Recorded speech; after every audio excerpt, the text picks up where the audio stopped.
Hey guys, in this video, I will show you how to check your balance in KuCoin. So make sure to watch the video till the very end. And let's begin. First thing you need to do is visit the KuCoin website and then log in with your account. After that, in order to check your balance in KuCoin, you can visit the Assets tab on the top navigation bar and view your balance under each individual asset.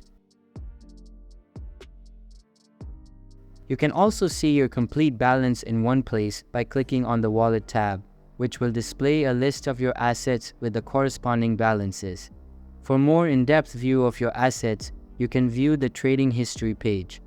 And that's how you can use your assets while in trading, or you can withdraw them, convert them, or send them to someone else, or just store them for another operation on KuCoin.